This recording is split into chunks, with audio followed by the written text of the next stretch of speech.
Believe in Bigfoot? Dogman? Any cryptid? Are you skeptical? Curious about the supernatural, conspiracy theories, the unknown? Then come join us as we explore facts, tall tales, and encounters on Creatures and Curiosities.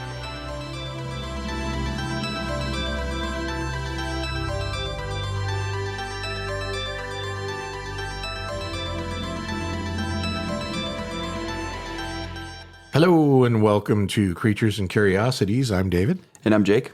And in this week's episode, we're going to be talking about UFOs. Which is what they're referred to as UFOs. Exactly. So, yeah, we'll do a brief explanation. A UFO, obviously, unidentified flying object. Yep. And they're trying to change that, of course, to UAP. I don't like it. I'm not accepting that in any way, shape, or form. Nope. UAP being the unexplained aerial phenomena, or as NASA likes to refer to it, the unidentified anomalous phenomena. And I don't care what they have to say. It means nothing to me. Yeah. And so I listened to their explanation, and it is that if you say unidentified aerial phenomena, that means anything in the sky.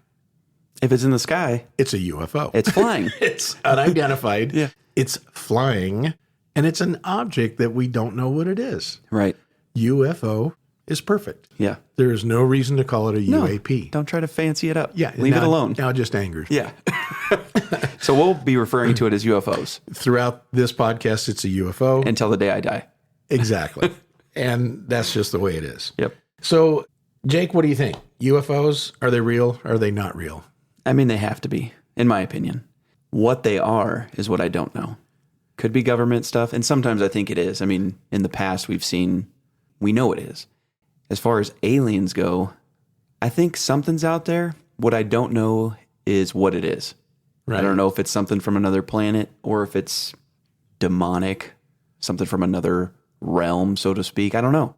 What do you think about all these people now on their deathbeds coming out saying that they're aware of, that we have actual bodies recovered and they don't want to die without letting the public know and being transparent that, you know, these alien creatures exist? Do you think these people have lost their minds, or do you think it's real? I think it's kind of what we talk about with anything. Let's say there's 10 of them doing this. If at least one of them is telling the truth and not dying from dementia or something, then it's true. It's just like with Bigfoot sightings or Dogman sightings or whatever. Out of 1,000 people, if only one of them saw what they said they saw and is telling the truth, it's got to be real. It has to be real, doesn't it? And they probably, if it is real, they probably lived in fear their entire life that because they've probably seen a bunch of movies and we know what happens. The government was going to off them if they said anything. So they're probably thinking, I'm going to be dead in a week anyway. Who cares if I blurt out what I saw? Yeah. I don't know. Sometimes I don't know. I look at it sometimes from a religious standpoint. Sometimes you try and look at it from a scientific standpoint. And then you look at things like the hieroglyphics on, caves and stuff that show alien craft from, hundreds of years ago. Right. And when nothing should have been in the sky but birds. Right. And I know that they've always talked about, how were the pyramids built and how was Stonehenge made and stuff, but scientifically they've already proven that, men can move those blocks on rollers and pulley systems and whatnot. Right. But it's very intriguing. I honestly still don't know what I believe to this day, other than I do know UFOs exist, because that's kind of what this episode's about. Exactly. Because I'm going to talk about 2 encounters that I had. They are not of the fourth kind, I suppose. Remember when we went and saw that movie? Oh, I love that movie. I didn't see aliens. I wasn't abducted, so, we're not going to get into that kind of craziness. But I do know that there were a lot of people that claimed to be abducted. Right. After my sighting. And so I just don't know where I stand on it. I witnessed it. I saw what I saw. I know that I'm not crazy. Right. And so they're definitely out there. The question is, was it military? Was it extraterrestrial? I don't know. Same. But we're going to kind of get into what I saw. when I get into some of the details on this, you're going to figure out, actually what my career was. Yeah. So I might as well just jump out there and say, that I was in law enforcement for 32 years. I worked in state of California at the time, in the Los Angeles area, and then just north of that. And both of these incidents occurred while I was in law enforcement. Just to throw it out there, you're in law enforcement as well here in the state of Montana. And so, yeah, I know that we've talked about stuff in the past, in past episodes where we talked about, and I remember an investigation when, or I remember, the cults in LA. Exactly. All that kind of stuff. So now you guys have an idea of why we know those things. It's because actually investigated those types of crimes and things that occurred. So, and this is why I also believe people. When this episode is about UFOs, but our past ones were cryptids and different lores. Exactly. And I believe people when they talk about stuff, because when you investigate things, you can get a feel for if people are insane or if they're not. I mean, I've done a ton of interrogations and interviews, and I'm sure you have as well. And it's just, you got to believe some people. And in the case of UFOs, there's probably more UFO sightings than anything else. Oh, definitely. Would you agree? Oh, yeah. I mean, I know there's just thousands of Bigfoot sightings. There's cryptids from all over the world, lores within the American Indian realm, and they believe this stuff so wholeheartedly that you just can't call everybody into question that everybody's a nut. Right. And I can't go through my Reddit feed without seeing a new UFO video posted. It's so constant. Every day. Yeah. Yep. And I've watched a lot of documentaries on UFOs, and a lot of people describe exactly, not precisely what I saw, but in the same fashion, where, you're just in awe, you watch it, there's no noise, blah, blah, blah, and they go on, and I keep thinking, I've been there, I've done it, I've seen it, and these people have to be telling the truth. Right.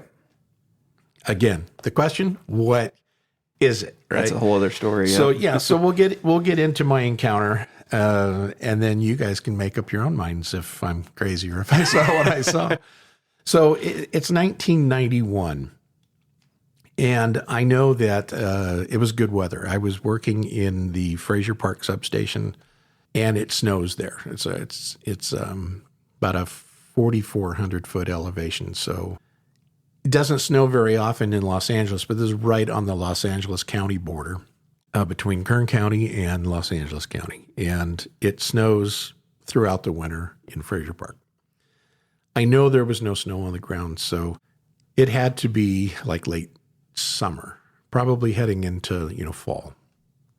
At that time, the substation was located at the base of a mountain range off of West End Drive, which is actually in the little township of Fraser Park.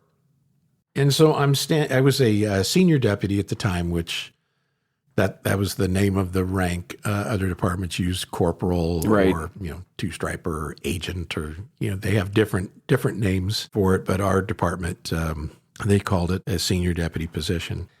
And so basically my job was not only to do, patrol duties and stuff, but I was the investigator for that particular area. So if you wore two stripes, you were kind of like a detective.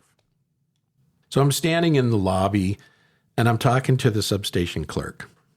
And there was a window that faces east. The door faced south. And we sat very remotely in this area of Fraser Park where, like I said, it was at the base of the mountain. So there was nothing behind us but a mountain range and some like dirt trails that went up into the mountains, but there were no homes. Right. There were homes well out to the east and some homes starting at the south end, but we were pretty remote. So I'm looking out the window facing east, and I see this large object hovering in the sky, probably about 70 to 80 yards from the substation and about 200 to 250 feet off the ground. And this is where everybody's going to go, okay, he's lost his mind. But this thing looked just like the USS Enterprise. Right. Okay, so I'm thinking, and I'm not a Star Trek fan. I've never been a sci-fi guy. Everybody was into Star Wars and stuff. I don't really care about that stuff. For entertainment value, I guess you can watch it, but You're more of a scary movie kind of guy. I'm more of a horror guy, Yeah. And so when I reference the USS Enterprise, it's just because that's what I remember, growing up. And this thing looked strikingly like it. Now, I think the Enterprise had, 2 long fuselages and stuff. This thing, I remember having like one fuselage. And it went up into the disc shape, just like the Enterprise had. And then that's where pretty much everybody was stationed, right? That's the command center or whatever. Command center, and Kirk was sitting there, at the helm. It's sitting there holding hover. It's facing southbound, right? So the disc is pointing to the south. If you had to guess, how big is this thing? Roughly, obviously. Okay, yeah. I know you're trying to access the data bank here, but... So it's like silverish in color, but not like chrome kind of silver. It's not shiny. It's a dull silver heading more towards into the white realm. Okay. And I guess the easiest way to describe it was, like commercial airliners. Mm-hmm. They have not getting into like the 727s and the huge airplanes, but the Airbuses. Right. Like the 318, 319, 320s. And I fly the 320s all the time back east to go visit my daughter.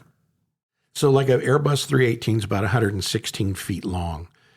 And I'm going to say that it's probably not quite that big, but close. Close enough. About 2/3 probably of the length of that. So it's huge.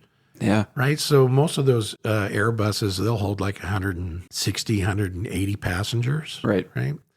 And this thing could easily hold that. Unless if the disc is just fuel the fuselage portion is just fuel, then the disc was probably big enough to hold, 100 people or more. Or maybe this thing doesn't even run on fuel. Or maybe it doesn't run on fuel. Depending on what origin it is, who knows?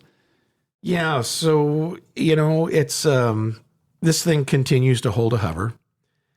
And I yell at the clerk to, hey, come over here and look at what I'm seeing. Well, you got to have a witness. I had to have a witness. I figured, if I told anybody about this and nobody else saw it, they'd say, this guy's, something's wrong. Get a psych eval done on this guy. Help, right? Yeah, let's check him for fitness for duty. But she comes over and she looks out the window, and the first thing out of her mouth is, what is that? And I'm like, I don't know. I mean, it's amazing what we're looking at, right? And the fact is that when you're only talking about 200 feet off the ground, it's not very high, right? That's close.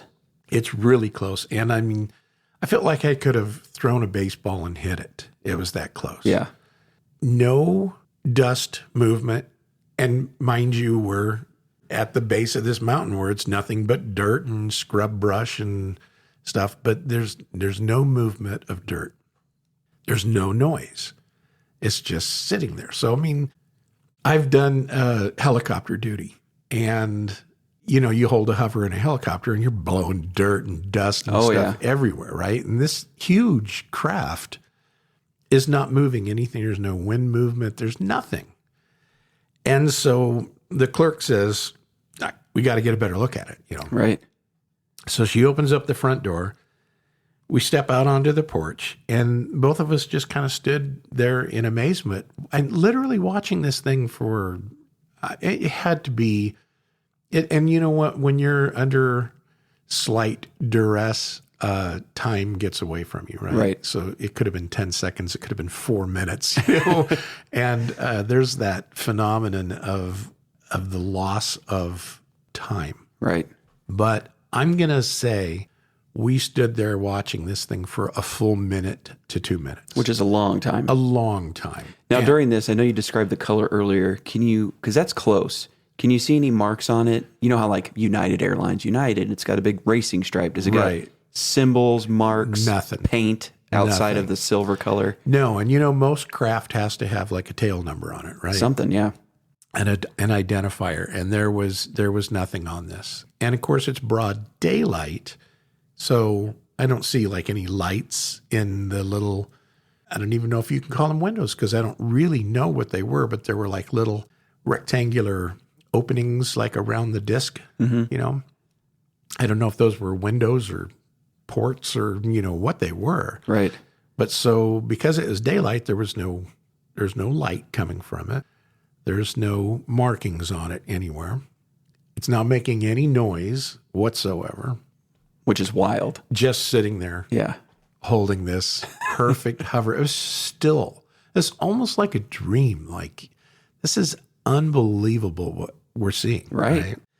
And so the clerk, she says, what is it? I can't even fathom what is this, and I'm like, I don't know. Let's see what happens, And of course, at this point, you're kind of wondering, are we going to be abducted, or is it going to hurt us, or there's all kinds of crazy things running through your head. But all of a sudden, the ship still holding a hover, almost like if you had a fixed point on it, it was just moving on that point, right? Right. If you could just imagine shoving a stick or something right up through the center of it, it just turned perfectly. Like a tank turret. Yes. It turns and it's facing eastbound, and all of a sudden, it takes off. No noise, no wind, no nothing. And this thing flies over the mountain range, and it's gone.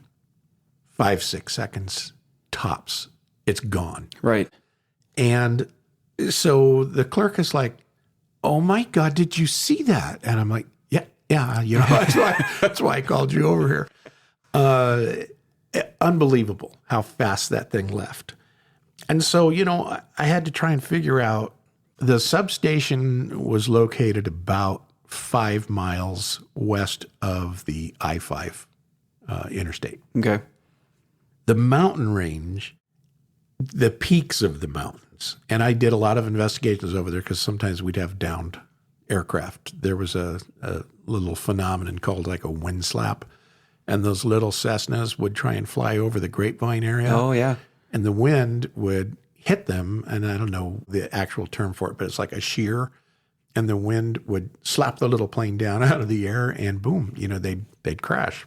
And I worked at least 2 crashes that I can remember in that same mountain range. Well, that mountain range was located about maybe 6 miles or so. So I'm just, just to make it easy, we'll just say 10 miles. So it'd be 10 miles from the substation to the tops of the mountains. Okay. This thing went from our substation over the mountain range about 5 seconds with no noise, no wind movement, nothing. Yeah. So I thought, well, let's figure that out, right? So 10, 11 miles, 5 seconds calculates out to about 7,920 miles an hour, or basically like Mach 10. If you think about Mach 10, wasn't the Top Gun, you remember Top Gun? Oh, yeah. The second movie, Right. Maverick, wasn't that what they had to achieve Mach 10 or something? I thought so. And make that perfect shot or something. But everybody was like, at Mach 10, you'll pass out. And he's like, yeah, you will pass out. But, if you wake up at the last second or something, you can take the shot. It can be done. And of course he does it, Right. But so Mach 10, the G-force of Mach 10 would be insane, right? Oh, yeah. But to go from a hover to Mach 10, I would almost think, Rip your face off or something. it would just, you'd be impaled into your seat. Yeah, the shock.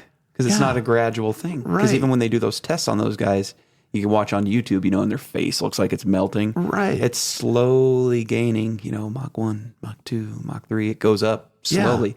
They're not just thrusted And right I know into Mach 10. astronauts, don't they do that centrifugal force Yep. thing? And I think 7 Gs or something, isn't that when people start kind of feeling sick, Yep. pressured, and almost to the point of passing out? Yeah.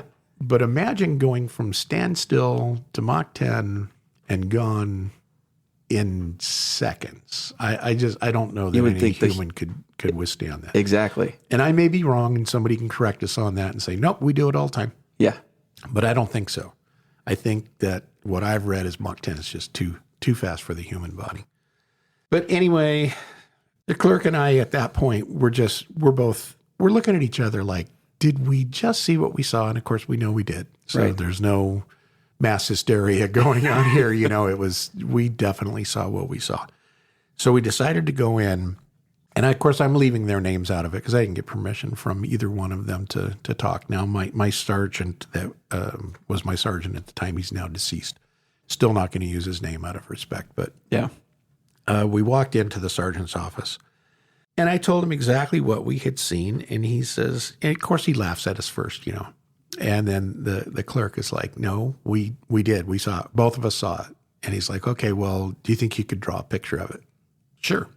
So I go in my office, sit down, and I start kind of zapping out a rough sketch of, what this thing looks like. And of course, as I'm drawing this fuselage and the disc on the front, I'm thinking, he's going to go. That's from Star Trek. Yeah. Try again, buddy. Try again. But I go ahead and I draw this thing out. And we talked about this literally for the rest of the day. Oh, yeah. The sergeant was like, are you sure, buddy, that that's what you saw? Yes, I did. I saw this. And so did the clerk. And she's like, we did. We saw it. And it was amazing. Now, at this point, 40 years later, basically, at this point, I wish I would have grabbed him too, right? And screamed, hey, look out your window, Right. But in that moment, You don't want to miss anything. you're not thinking. Especially once you guys are outside. You don't want to go back inside, potentially miss something else that happens. Maybe it does something crazy. Right. Or already more crazy than what it's doing, hovering there with no sound. Right, exactly. So, like I say, retrospect, Monday morning quarterbacking, I would have had him look as well, but I didn't. So anyway, just a couple days later, after this event, and of course, you know what? It's not like you just go back to normal life. Of course, I thought about it. So, Right. But you can't dwell on it, right? I mean, I still got a job to do. And so 2 days later, the sergeant receives a telephone call from an unidentified male who was claiming that he had found a downed UFO in the mountains. And this guy refused to identify himself or disclose the location of that downed craft. And he says, well, when the time's right, I'll tell you where it is. But he told the sergeant flat out, I don't want the government to cover it up. And I'm going to notify the news media after I check this thing out because I want the credit for finding it. Right. And of course, my sergeant, who really doesn't care about getting credit for finding a UFO, he's making numerous attempts to get more information from this guy, telling him basically that what he's doing could be dangerous. Yeah. You don't know if you're dealing with a nut or not, right? But let's just say that he actually found a downed craft. It could be potentially dangerous, right? If it's not of this world, Oh, yeah. it could be radioactive or, who knows? There could be aliens out there that are going to take him. If it isn't alien craft and it's government craft and he gets out there, they don't want him to Yeah. Who knows what they might do? Secret stuff. And so he keeps trying to explain this to him, that, hey, this thing could be radioactive. It could infect him with contaminants. It could be military. There, people could already be out there, searching the area. This is not wise. And so with the multiple attempts to try and convince this guy that he should not go, or that he should at least let us know and we can go with him, kind of thing, is not that we could do anything if they were aliens, Right. but more along the lines of thinking about this guy's safety and that we could at least help Right. protect him or whatever the case, And this guy's like, not having it though. Nope, not going to do it. I discovered this UFO. I'm going to be the one to go out there, and that's just the way it's going to be. So he continues to refuse his name, location of the craft. However, during this conversation, he ends up telling the sergeant that this thing had a long fuselage and a disc-shaped front end that had a door on it. So, I'm picturing like the type that elevates up, comes back down into the disc. Not that I know, because we never, saw it. And now you know he's not a nut because he's describing exactly what you and the clerk saw. He just described exactly what we saw.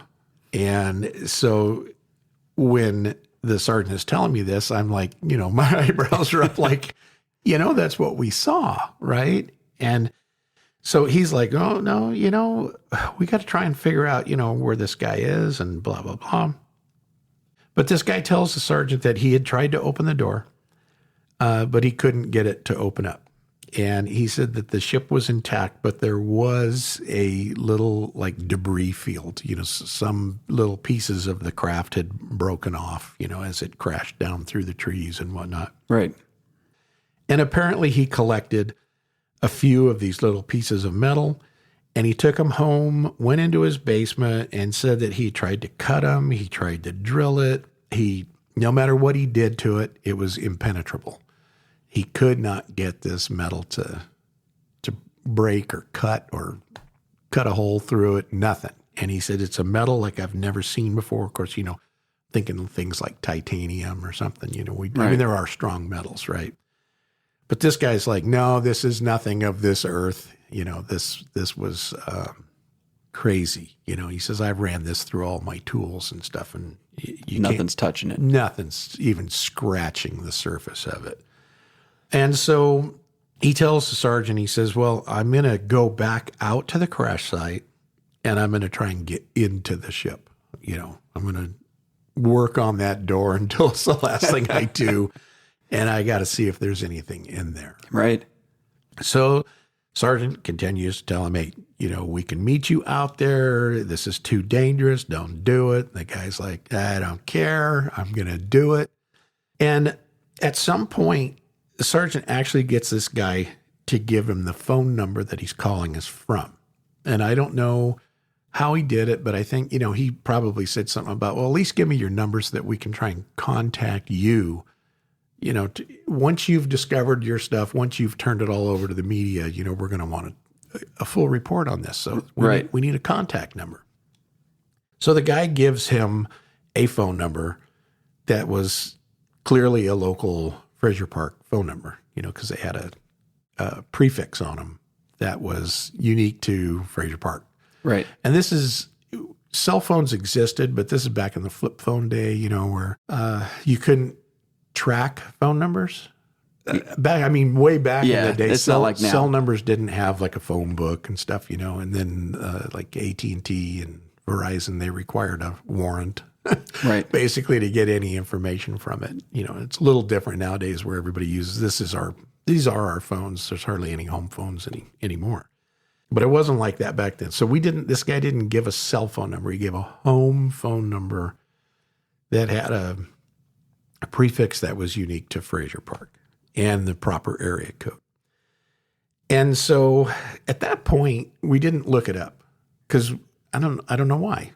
Actually, now in retrospect, I don't know why we didn't try and track that number at that time, but I guess we just figured, well, he'll, once he goes out there and finds this thing, he's going to call us back and right. We'll just let it play out. Yeah, let it play out. So the guy hangs up, right? And the sergeant says that he just described exactly what we had seen and that hopefully this guy's going to report the location, give us more info on it down the road. So at the end of our shift, though, I think I was obviously working a day shift back then, and I think I worked like a 7 to 4 or something like that at the substation. And the sergeant and I were carpooling at that time. So because I lived about 50 miles north of the substation, and he said, hey, you know what, he came in from a different direction. I'm always heading south. Right. And he lived out in the area of Taft. So he came in, he had to go like east and then south. So he said, if you want to drive to the Mettler fire station, I'll pick you up there and we'll carpool in the rest of the way. Perfect. And I said, yeah, that's great. So that's what we did, while he was the sergeant out there. So we're carpooling, going home after our shift. And while we're on our way, he gets a phone call on his old flip phone. And lo and behold, it's the United States Naval Office in San Diego, right? And the caller, which I have no idea because I didn't speak to him. I don't know his name, his rank, or if he was a civilian employee or if he was a naval employee. Yeah. And again, this is flip phone day, so it's not like he could have just thrown it on speaker, connected it to the Bluetooth in the car. Right, exactly. So you can hear. None of that existed. But he tells the sergeant that they had received a call from an unknown male asking if there were any reports of UFOs in the Fraser Park area.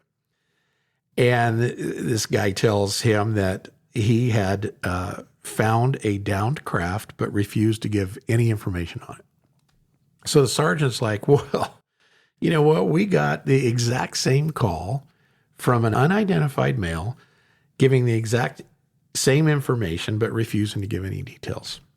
So the Navy guy tells the sergeant that they got a phone number from this guy and that it was a Fraser Park number, and he gives it to the sergeant. He writes it down in his little notepad. And then what we discovered was that it's the exact same number. Yeah. Right? And so it's like, okay, well, I mean, at least we have this guy's number, right? So he tells the naval employee that the substation clerk and I, actually threw me under the bus, had actually seen a UFO just days prior to this guy calling it in, and that I had drawn a picture of it. And so the Navy then requested that I write down everything that I could remember about the craft, submit a report with a copy of the picture that I drew. And then he tells the sergeant, we'll be in touch. And he hangs up. Every second, this story gets more and more towards sketchy. Yeah, right. And so the sergeant looks at me and he says, I hope I didn't just get you killed. Typical cop humor. Yeah. But we both laughed about it at the time, but then I started kind of getting concerned because I was thinking, if it was either one, who cares? Right. If it was government craft or alien craft, am I now in danger by being a witness to it? Potentially. And then I started thinking about what the sergeant said, that, hey, I mean, they could literally come after you at this point, and of course I'm getting more paranoid as I think about it. And I don't know. He gets me back to Mettler, and I drive home, and he says, well, we need to find that guy and get it exposed before everybody's hushed. Yeah. Hush, hush. Hush, hush. And so, I drive home and I, of course, tell my wife that what happened, and she's like, they never believe anything that you say. No. And I'm like, well, hopefully our whole family isn't wiped out by the government just because I saw something I shouldn't have seen. Yeah. But anyway, I go to bed that night. Next day, I go back to work, and I'm kind of working on trying to track down this unidentified male, right? And so at that point, it started becoming more important to find out who he was, because we haven't heard from him, So I get the phone number, and I start working on trying to locate the address from where that phone could be. And again, this is back in the day where the phone companies, they're not really good about giving you information. They want subpoenas, they want warrants, they want something, they're not just willing to give it willy-nilly to anybody. Right. So I'm kind of working on stuff in my office, and then the sergeant walks in and he says, hey, I don't know if you noticed, but you see all the aircraft that are out here flying around? And I'm like, yeah, I didn't really notice. So we go out, and there's between 8 and 12 planes, like small Cessnas. Yeah. Flying all over the place. They're over the mountain range. They're coming through town. And this is not typical. Right. And that's kind of the key here is everybody's going to go, well, there's always airplanes in the air. Well, in this particular area, due to that wind slap and the, stuff, there's little aircraft didn't fly through there that often. And to have, 10 plus airplanes flying around in one day. And then they were like circling too. Right. It's not like they were going buzzards. A to B. Right. Yeah. They're not flying from LA to, Bakersfield Airport or something. They're circling the area. Yeah. And he's like, they're definitely, they're looking for something. And I'm like, yeah, pretty much no doubt about that. And then throughout the day, we had both noticed that there were several black Suburbans driving through town. Again, not typical, right? He makes the comment to me, well, they're here. Yeah. So something's up. The men in black. Yeah, the men in black have shown up. And at that point, it started kind of getting very real to me that something is not adding up and this is not good.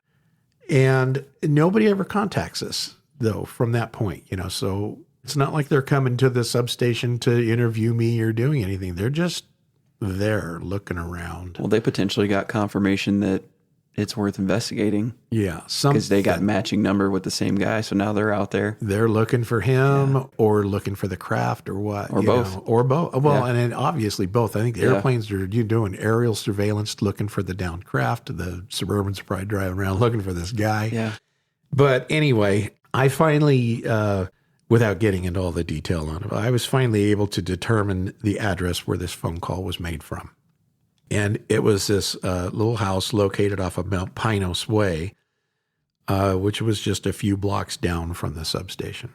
So the sergeant and I went down to the house, knock on the door. Of course, no one's home.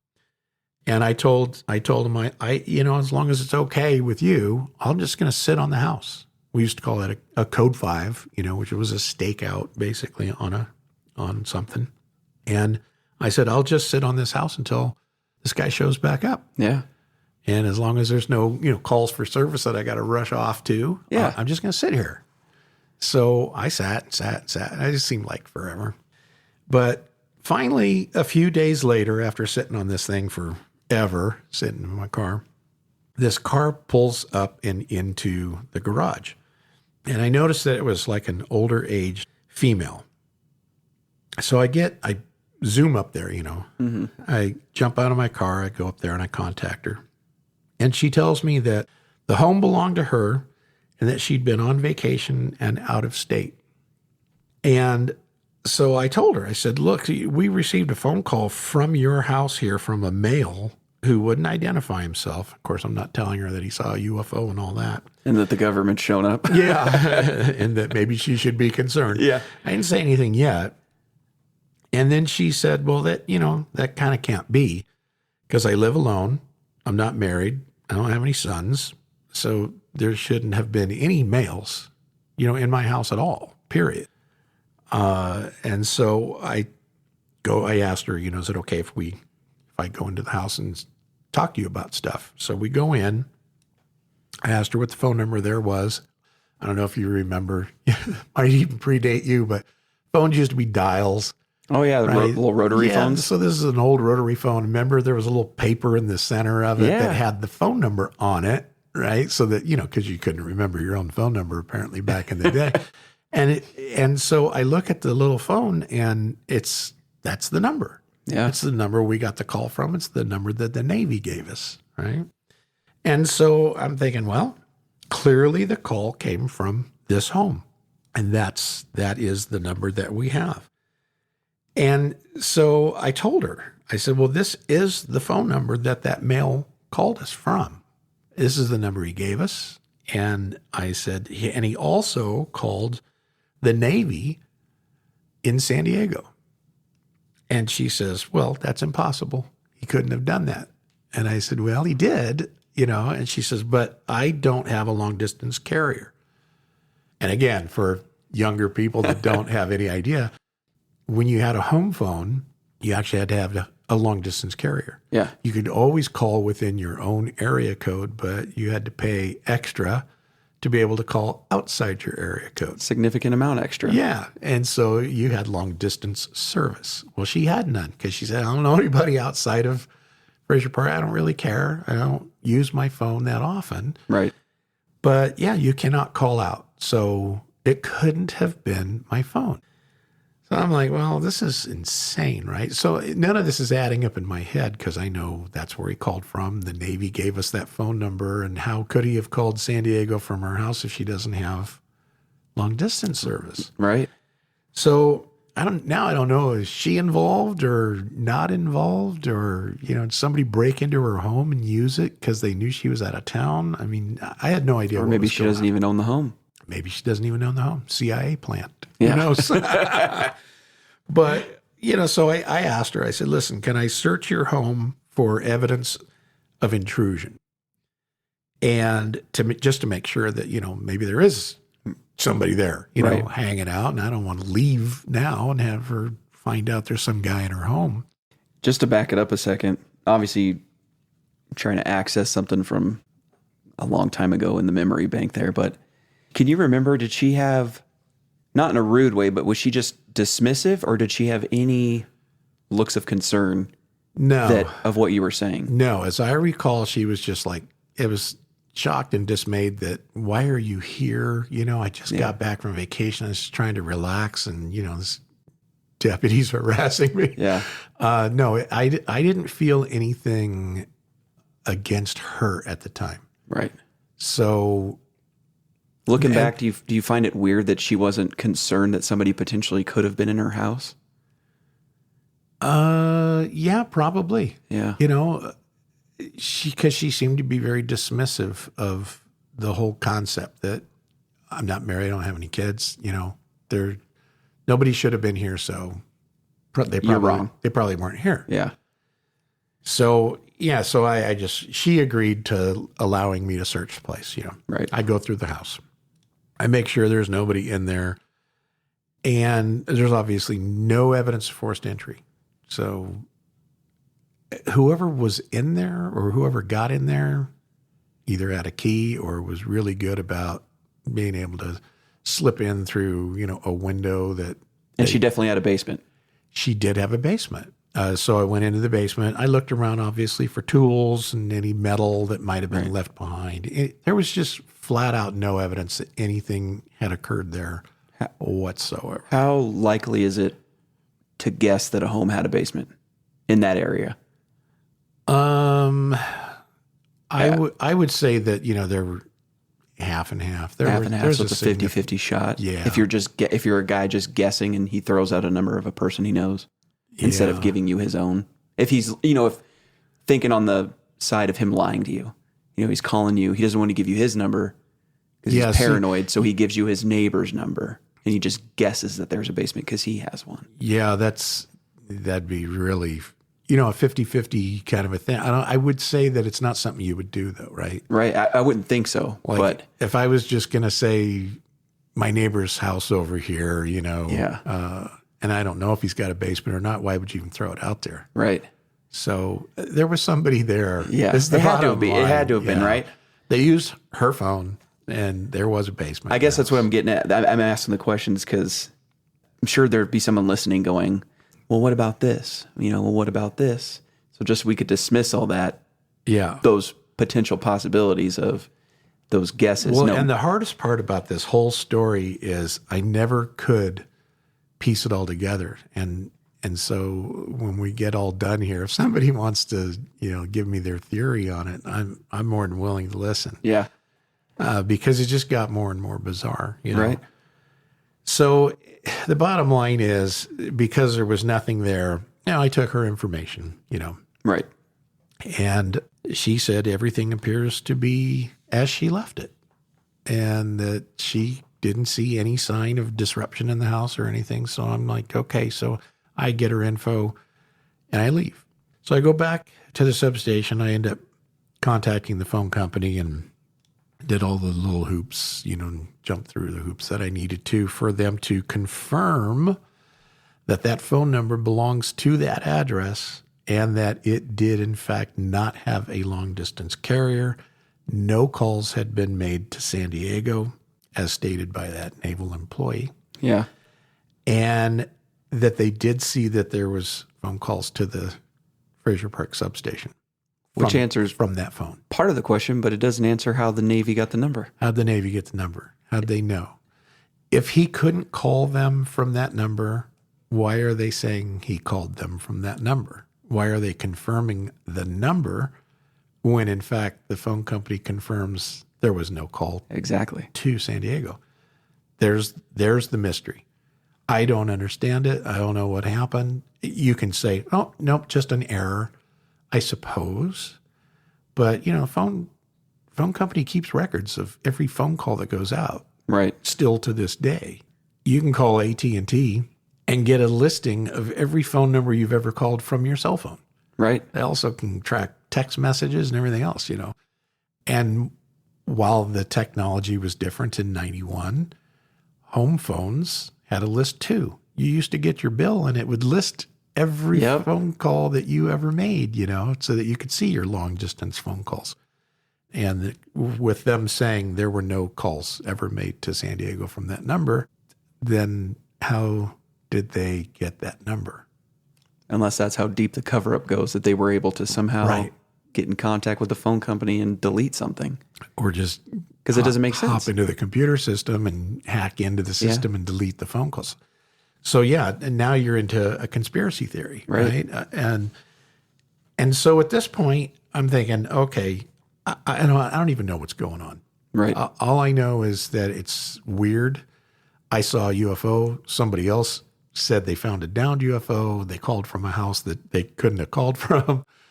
And this guy still hasn't been seen or heard, right? Yeah.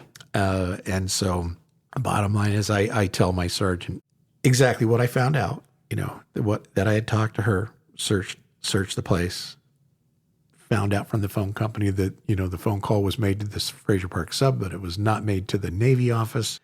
And his advice at that point was maybe you should just let this go. Yeah. There's something not right. This is...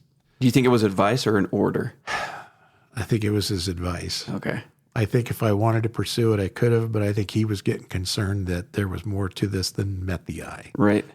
And, I'm a relatively young officer at the time, I had about 11, 12 years in law enforcement at that point, but I'm still fairly young. Yeah. He's an old salt. Yeah. And so I thought, he probably knows a little more than I do. Right. So maybe I ought to just back off of this, But the bottom line here is that we were never able to identify the male caller. He was never heard from again. The media never reported any downed UFO craft, so he never got the call into him. Yep. If he's already telling your sergeant that he's going to report it to the media, and then nothing ever comes of it, that kind of leads towards something happened with him. He's gone. Whether it's the government finding him and going, here's some hush-hush money, keep your mouth closed, or something a little more nefarious where they're making him not say anything. Or it was aliens. Or it was aliens. He's living on some other planet right now as a pet to somebody or something. Some weird sex slave. Yeah. But, we never heard from the Navy again. And I found that, isn't that bizarre? They wanted my report. They wanted my drawing. They wanted all this information. They said they'd be in contact with us and nothing. Well, they didn't care. That could add to them. We already have the problem taken care of. They got the problem taken care of. We don't need to tie up any other loose ends. Right. Now, I know a lot of people are going to go, okay, well, these guys they're out there. Yep. This actually happened. This is real. Yeah. It's not a lore. Yep. I lived it. And I don't care what anybody says. Something not good happened out there. Right. Whether it was an alien craft that was covered up or a government craft that was covered up, something not right went down. Right. Okay. And this is back when it was easier to do that stuff. Yes. Because everybody's got a camera in their pocket now, so it's easier to record stuff. Right. You can't do that back in 91. No. You'd have to run into your house, Get that little Sony handheld camcorder. Yeah. Make sure you're charged up and your battery's good. Make sure you got a tape popped in. Run out with that thing. Yeah. And then you couldn't upload it to a cloud or something. So if they did find him, they'd just confiscate that and it's gone. People now can't pull their iPhone out of their pocket to catch a picture of Bigfoot. How are you going to run in to get your camcorder and run back out and catch the black SUVs running down the street, Yeah. You just can't do it. No. And I just don't know. I have no idea what actually happened here. I just know I saw it. It was reported as a down craft. This guy's never been heard from since. Yeah. And then it just went away. Nothing transpired. It's too coincidental to not be a cover-up. Exactly. So, ironically, Northrop Grumman Industries is located on the Tejon Ranch, which was about 35 miles from I-5 and Fraser Mountain Park Road. And I know a lot of people have said this is a secret military installation that goes 42 stories beneath the ground. I do know that the people that lived in that area, right? And when I say that area, I just mean like Fraser Park, Gorman, because this is so remotely located out on Tejon Ranch property. Tejon Ranch is huge. This is so far out, like I said, 35 miles off the freeway and out in the middle of nowhere.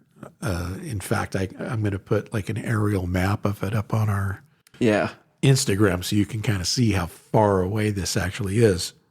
But a lot of people will say that when it was first being built, they saw thousands of cement trucks coming in. Coming and going, yeah. Not hundreds, thousands of cement trucks. And the rumor is, and I don't know if anybody has ever confirmed it, but you can go online right now and look it up, and it'll say, there'll be the rumor that it goes 42 stories below ground. Right. And that the airstrips that come into the facility are actually slightly below ground level, so that if you were standing there on the property, which you can't. Yeah. And again, I'll get into that in a second. But if you were actually standing there and an airplane came down and landed on the strip, it would go below ground level so that if you're at ground level, you can't see it. You can't see it. Right. So as it's taxiing in, it's no longer within view. Obviously, if you're in the air, but it was restricted airspace for years. I don't know that it still is. Obviously not, since they can take aerial pictures of it now and it's out there on Google Earth and all that kind of stuff. But it was restricted airspace. They say now that it is an RCS facility, which is a radar cross-section. And what they do is they get the electromagnetic signature of an object and they can tell to what degree that object is detectable. Right. And so kind of like the B-2As or the B-2 Spirit and stuff, the bombers, right? The funky looking ones. Yeah. Those have low radar detection because of the way they're designed. And so that's what this facility does, is if they can determine how well an object can be seen on radar. So that's what they say this facility is. Northrop Industries has been known. You can go online right now and just type in Northrop Grumman. They make military-grade weapons. They make aerospace stuff. They make fighter jets. They make all kinds of stuff. Right. Right. And they're military contracts. And when they say that this facility it's closed, it can be toured, anybody can go out there now. I've seen numerous people online saying, that's bunk. This is still an operational facility. And if you try and go out there, you're going to be met quickly with armed personnel, military personnel. Yeah. And they're going to turn you away. And one guy's thing, he posted a blog and he said that he went out there and found these canisters and stuff that are all over the field. And one guy was saying, well, yeah, those things are sensors, that help with the electromagnetic field. And It's all part of what they do out there. It's an RCS facility. And he's like, well, funny that, when I got near one, I met with, people flying out there in a helicopter real quick and armed military personnel, right, wanting to know what I'm doing on the outskirts of the property. He wasn't even like in there, Yeah. And so you can read all kinds of stuff and believe what you want. They're either still making military grade weaponry and aircraft, or it's an RCS facility that's open to the public. I don't know, because I'm not there anymore. I don't go out there.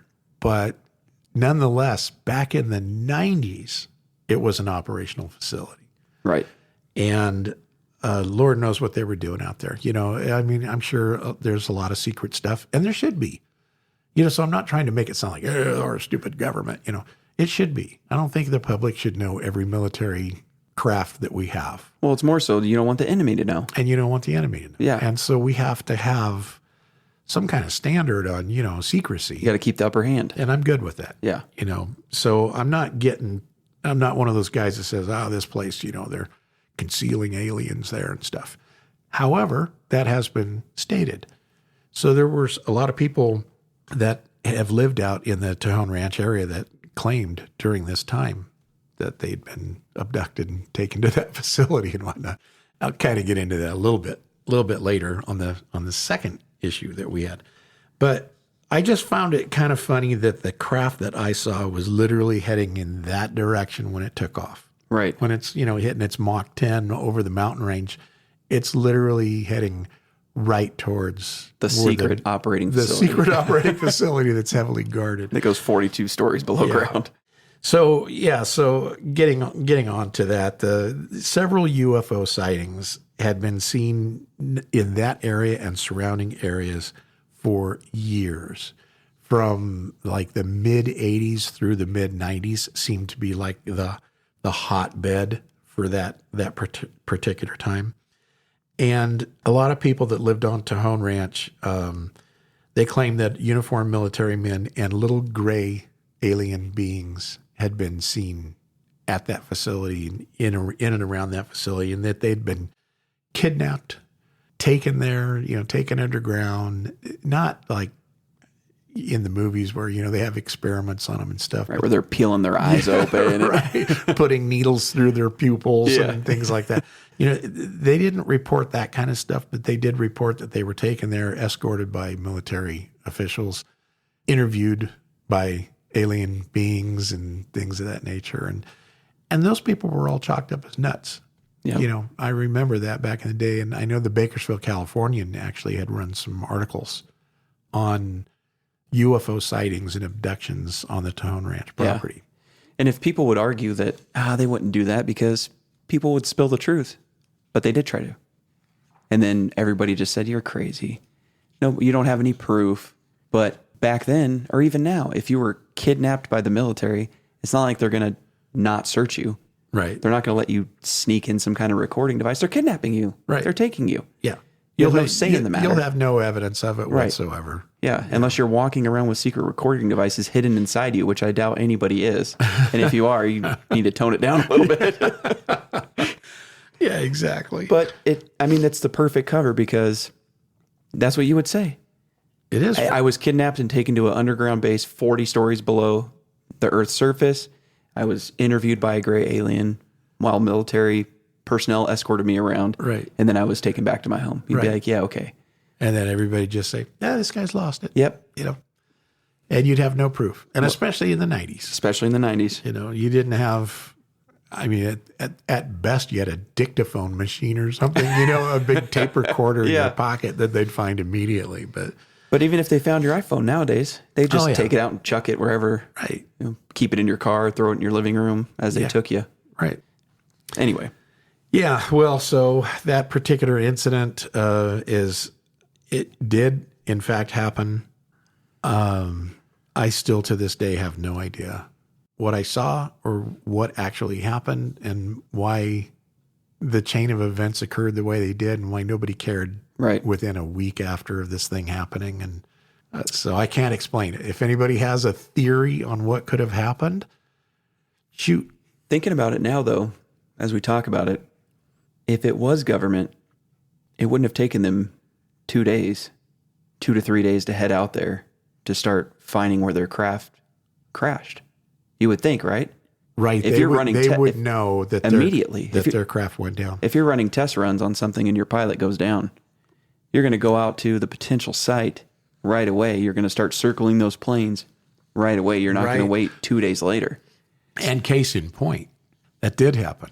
So, yeah, you're exactly right, because in July of 86, Lockheed was testing a brand new fighter jet, basically. Right. It was the F-117 Nighthawk, and it kind of looked like the B-2 bombers now. Right. Where it was that matte black, triangular shaped, funky looking fighter jet that had stealth, the stealth technology. Right. And they were test flying that.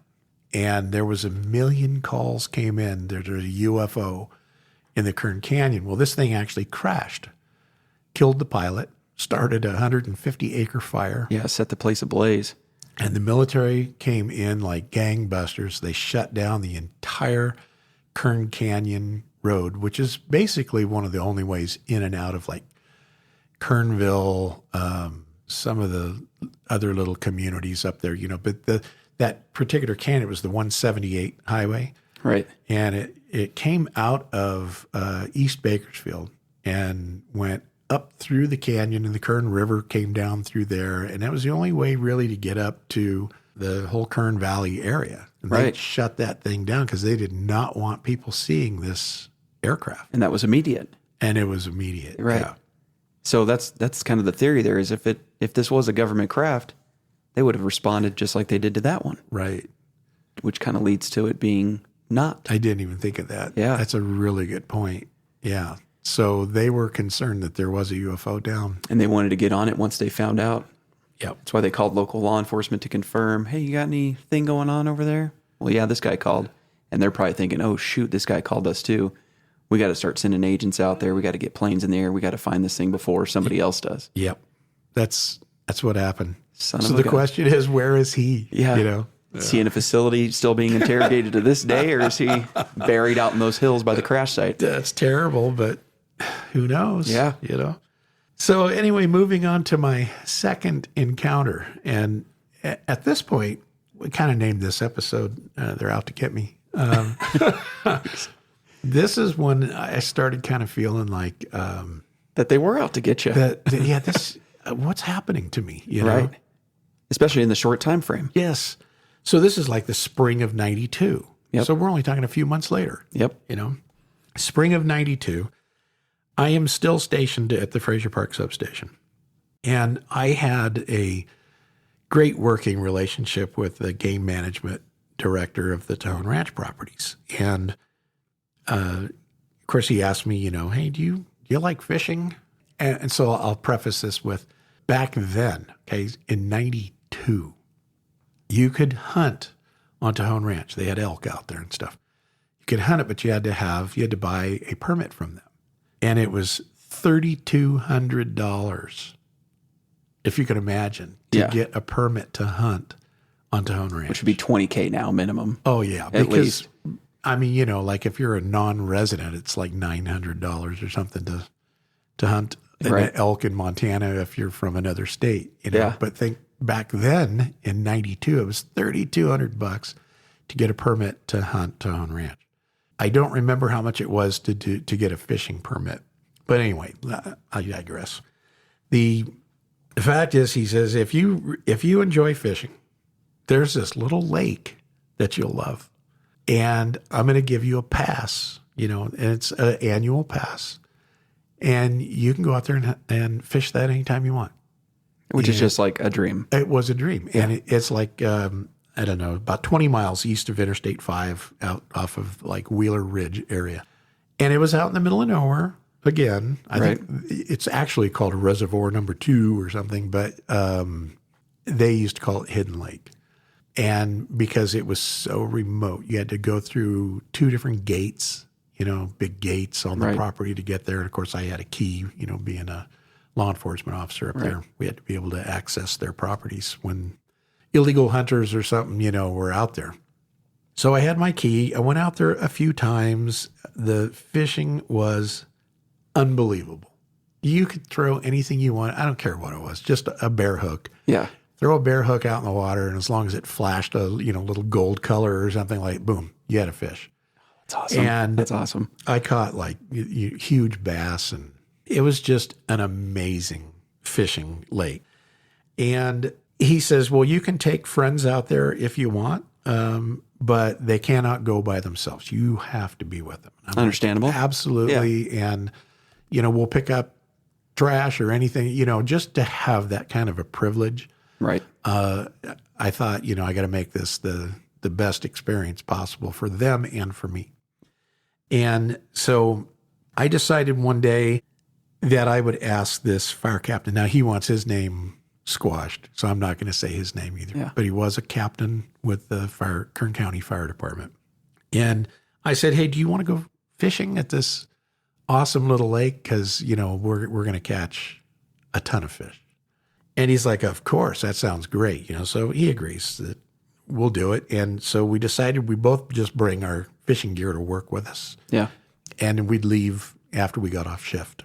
And he worked those weird things, 6 on, 6 off. Oh, yeah. Typical fireman schedule. Typical fireman schedule. And so this happened to fall on his day off kind of thing, And I said, hey, we'll just take my car. I had a big K5 Blazer back then. Which is the perfect fishing vehicle. It was awesome. Yeah. So we hop in my Blazer and take off after shift. We drive out there, and it was probably, 15, 20 miles to the off ramp and then another 20 miles east. Right. So, it took an hour to get out there kind of thing. And we got Google Map pictures of this too. We'll put them up on the Instagram as well with the other ones. Pictures there because this one's even more important in my book. Oh, yeah, definitely. So we go out there, and it's starting to get, it's just a few hours before dusk, right? So we knew we were going to be out there till dark. Right. So we drive out, and we get really close to the water's edge. You could literally drive. There was like a little, not a road per se, but just a little dirt area around the edge of the lake, that you could access by vehicle. Mm-hmm. And so I park. It's kind of on the southwest portion of the lake. We both get out, and we notice that there's several cows out there grazing in the area, and this area is really known for its wildlife. There's mountain lions, there's elk, deer, coyotes, huge birds like these. There's herons and cranes and egrets, and it's literally almost like a wildlife management area. Yeah. It's kind of unbelievable. Which just makes the fishing even better. You just really felt like you were in the middle of nowhere, out with nature, catching fish, just having the time of your life. And though I had never seen one, there was also known for black bear out there. A lot of bear in that area. So we're maybe a couple hours into fishing and, just having the time of our lives.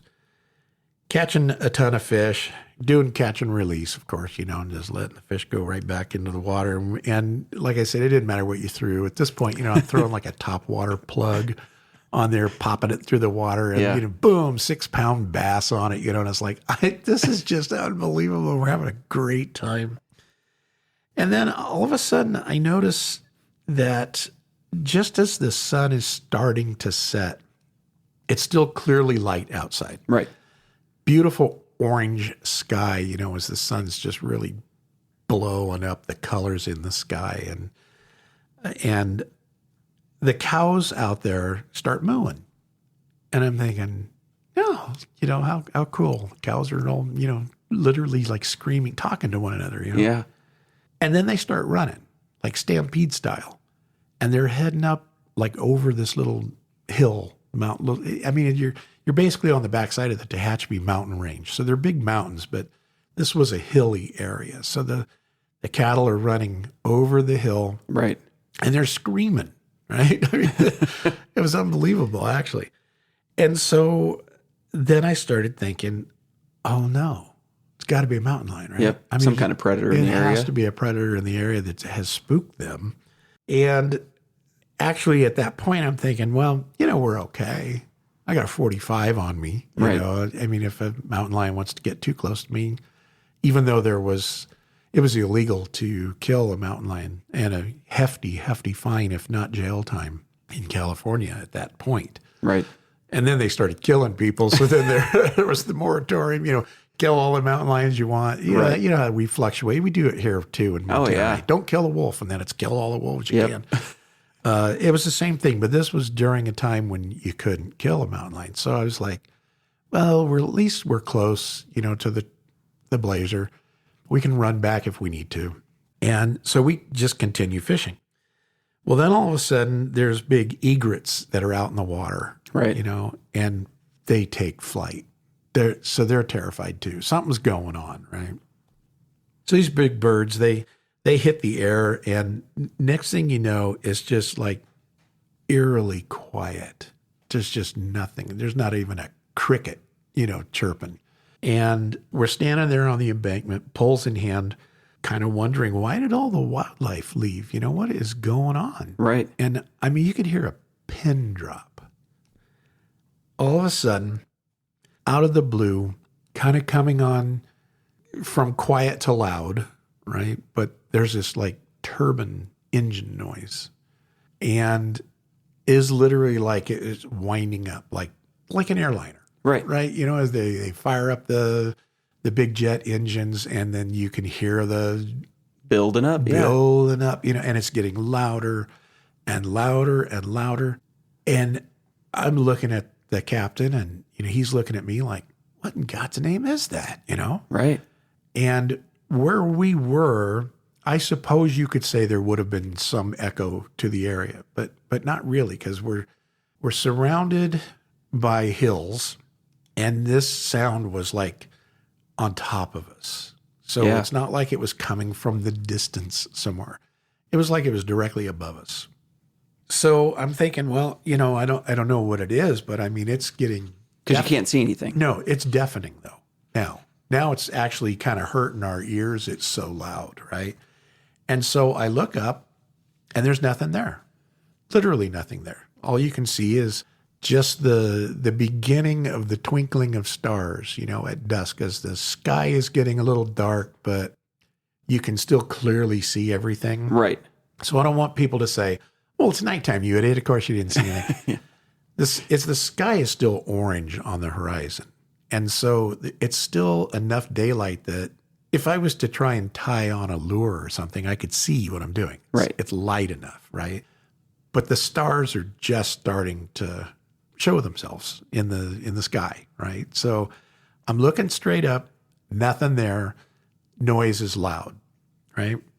As quickly as the sound came on us, all of a sudden, here comes this pressure. And when I say pressure, the only way I can maybe describe it is if you ever been on a roller coaster that does the loop-de-loop, right? And you get to the top of the loop and it feels like your head's being pushed down into your shoulders. Yeah. And then you come out of it and that G-force is gone, Right. That's what it felt like. It just kind of felt like something, it literally was taking my head and shoving it down into my body. And you're having trouble even standing up at this point. It's difficult to stand, but we were both literally standing. But yeah, it's almost where you're kind of almost getting down into a semi-crouch, just feeling the pressure on our shoulders. And just so people know, because I know people have their opinions about certain things. This is in the 90s. You can't be unfit and be a police officer. You can't be unfit and be a fireman. Right. You guys are in good shape. Young. You're running. We're young. You're lifting we're in weights. Good shape. Yeah. Because I know snappy. people see people on YouTube now and they're like, oh, look at that guy. He couldn't chase anybody down. Yeah. Back then there were standards. Right. And if you didn't meet those standards, you weren't out patrolling. Right. So just so people are like, maybe you're just old and broken or out of shape. No, you're fit.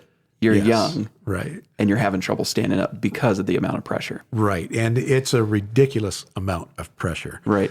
Really kind of felt like we were starting to get squashed. So there's no wind, right?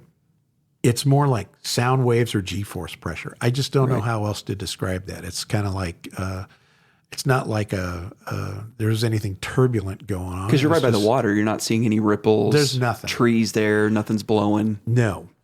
It became so intense, it felt like, we were being pushed down to the ground. So I'm trying to look up again, right? I already know there's nothing there, but now there has to be something there, right? There's got to be something there. So, basically breaking your neck just to try and turn it to look up, but we both are trying to look upward. There's still nothing there. The sky is as clear as a bell. Right. And so both of us just drop our poles, at this point. And I yell, "Hey, we got to get out of here. We got to go. and though it was difficult to move, it's not like we were pinned to the ground. So we were able to make our way over to my Blazer. And as we're kind of running, but semi-jogging just from the pressure, the closer we got to my car, the less the pressure was. So all of a sudden, everything was okay. And we both jump into the car. But the noise is still deafening. The noise is deafening. But the pressure was lifting slightly. Yeah, and it was almost like we ran out of the pressure field.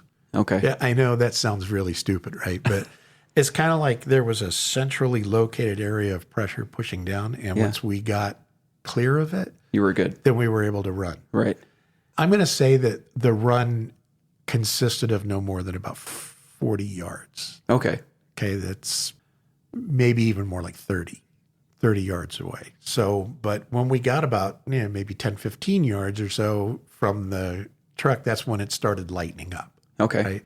So we were able to open the car doors, and jump in. So now, being fully relieved of the pressure, and then all of a sudden, the noise is gone too. Right? Yeah. And so we're both just sitting there staring at one another. And I just said, "What in God's name was that?" Right. And his only response, I remember it clearly, his response was, "I don't know, but I'm not telling anybody." Right. And I'm thinking, well, I don't know. We should tell somebody, Yeah. It's not like you're by yourself. You have a witness. Yes. So we're not nuts. Yeah. This happened. And a few months earlier, I saw the Enterprise flying over a mountain range, with now a dead guy buried in a mountain somewhere with a government conspiracy. And, so yeah, we collect ourselves. We get back out of the car. We run over. We grab our fishing poles. You can't leave those behind. Right. And we drive out of the area. So I drive him all the way back up to Fraser Park, to get his car at the substation, for the fire department. And he reiterates, "Hey, we don't tell anybody about this, right?" Of course, here I am telling the entire world about it now, but back then. And I'm like, "Okay, if you don't want to tell anybody, that's fine." But I mean, I literally just talked to my sergeant about, an incident a few months ago, and I'm probably going to tell him what happened, you know? And he's like, "Well, just leave me out of it. I don't want to be involved with it." I think he was so afraid that people would go, "These two are nuts," that he'd lose his position, as a captain. And I get we talk about it all the time, but that's why a lot of stuff doesn't get reported. Fear of people thinking that you're crazy. Yeah. So this thing, only a few months after that UFO sighting, that's when I started thinking they're literally coming to get me. Yeah. I mean, how can you have 2 UFO encounters in a couple of months if something's not up? Right. Right. Just because I feel like somebody on the out listening to this might ask, do you remember any loss of time? Like, did you have a watch on that you looked at one point thinking, "Oh, it's about this time," and then when you got in the truck? I don't think so, but I was just talking to a guy on Reddit, and he said, "Hey, if you've had UFO encounters, have you had a Bigfoot encounter too?" Which you have had and both. I'm like, "Oh my God." And I told him, well, my wife saw it. I didn't see it, but I got the, footprints and carcasses on the yard. And hollers, yeah. Hollers and all that kind of stuff. And he's like, did you ever stop to think that maybe they're related? Well, then you sent me that documentary, Bigfoot and the Alien Connection. Yeah. And it's all kind of coming together now, Right. Am I getting older and losing my mind, or is, maybe a little bit of both? Is all of this reality? I mean, I don't know. It's kind of frightening, but I did find something to be coincidental relative to these 2 UFO sightings.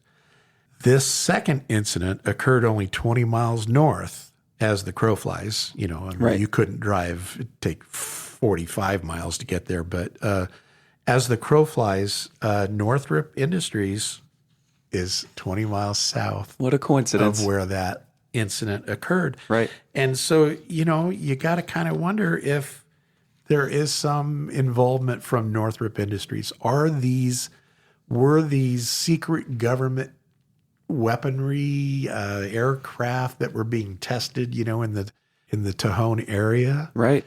that I just happened to witness both? Or is there UFO activity and there's actually UFOs at that facility somewhere 42 stories underground?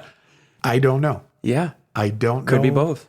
One could be one of their experiments. The other one could be, or vice versa, or who knows? Yeah. Yeah. I guess I'm lucky I'm still here today and wasn't off for seeing things that I shouldn't have seen or abducted. Right. But yeah, those were my experiences, and they're both real. They both absolutely 100% happened. And like I said, I left names out, you know, out of respect to the people that didn't want people to think they're crazy. I don't care if you think I'm crazy. Yeah. But yeah, it definitely happened. And it happened within proximity of a secret facility that people say it's not secret. It's not a secret facility. But the people that live out there sure think it is. Right. You know, and the people that were supposedly abducted off the Tahone Ranch properties, and these were like ranch hands and stuff. You know, there's little homes out there where they go and take care of the property. And it was those people that came forward and said they were actually removed from their homes by military personnel. Maybe that was going to happen to you and the captain out there. Taken to that facility. You guys, and we ran just in time or something. Something, who knows? Yeah. I don't know, but what's your thought? Are they real? They not real? I mean, with the stories and knowing you, I mean, you're not one to over embellish a story because you like facts. You like to stick to facts. Yep. You don't like to upplay something. You don't like to downplay anything. It's just not that you live in the black and white, but when it comes to storytelling, I'm pretty much in the black and white. You know, I spent my whole life, you know, my entire adult life, I was in law enforcement and did nothing but investigate crimes and try and solve mysteries and things. And so the two things that happened to me, I can't solve. Right. They're I don't even know how to say it. They were so unbelievable that if I was telling this story to somebody and they didn't believe me, I would understand why they wouldn't believe me. Right. You know. I think your first story is that of some kind of alien craft. Yeah. With the too big of a time frame for and I get it's only a couple days, but I mean, we have a story where there is a downed craft that's immediate response. And you're 100% correct on that. If that was a downed military craft, it would have been on their radar. Yep. They would have known what was happening. The guy would have been calling Mayday or something, you know, something. Yeah. Would have happened just like that F-117 when it went down. They were on that. Instant, Instant, shutting the whole area down. Because you want to do two things. You want to try to save your men who are flying the craft, and you also want to try to save your research. Right. You know, and with the government, they probably more so want to save their research. Who knows? And then your second story, I don't know, potential abduction maybe. Yeah. Maybe they were going to. I mean, you got people on Tahone Ranch who are claiming they're getting taken. Literally stating they've been taken. And you're 20 miles away from it, and that happens to you guys out there. Yeah. At the time it happened to you guys, you know. And my daughter and I were just watching one of those unexplained mysteries shows literally just the other day. And some guy said he was out fishing literally when an alien craft came down, and I think he claimed he was abducted. Right. And he didn't remember, you know, how much time had passed. The loss of time stuff. Yeah, that's what people claim. Woke up, you know, next to the lake, and then he found later that he was having a problem with his knee. Went in and they found a little transistor looking thing inside his skin with no scar. And then he said, I want it removed. So they had scheduled, you know, a surgery date to actually remove it. Yeah. And they show the x-rays of it, and he went in to have it removed and it was gone. With no scars. With no scars. And Maybe with you saying that and him waking up, maybe the thing you were experiencing with that pressure, just like we were talking about with G-force, maybe it was going to build to a point that, boom, you guys are now unconscious. yeah. And then And you could we either were be able to get transported away. or they could do something, but you were able to Yeah. fight it off essentially. Or I was abducted and I don't remember it. Or that. We got to get some scopes of your knee. Yeah, exactly. But yeah, no, I mean, it's all crazy stuff. It's real. And the question is, was it government or was it extraterrestrial? I don't know. Let us, you guys should write in. Let us know what you think. Yeah. Or if you've had a similar experience. Love to have some different theoretical ideas thrown at me as to what I might have experienced. Yeah. And if you've had something similar, man, we would love to hear it. Oh, absolutely. Yeah, that being said, that's the story. Yep. And you got anything else? No, I'm good. I love that. I love that story. And It was good a to share it. terrifying time. Yeah. Still think about it to this day, but I've heard it a handful of times, and every time it feels like I'm listening to it for the first time. I'm on the edge of my seat, but no, that was good. all right. Well, you know what? I think we'll go ahead and conclude then. And next episode, we're going to be talking about the Rougarou. The Rougarou. Basically the swamp dog man of the Louisiana area. And Cajun Dog Man. Cajun Dog Man. Yeah, it'll be a fun one. Perfect. Yep. Make Thanks, sure guys. you join us. Thanks for joining us today. If you enjoyed the show and you want to help us out, then go ahead and give us a follow, leave us a review, and don't forget to turn on the automatic download button so you don't miss any upcoming episodes. And as always, if you've had any experiences, stories, thoughts, comments, or questions, we'd love to hear from you. Send us an email to cryptidfanatic@gmail.com. Let us know if you'd like to be on the show or just have your story featured during one of our episodes.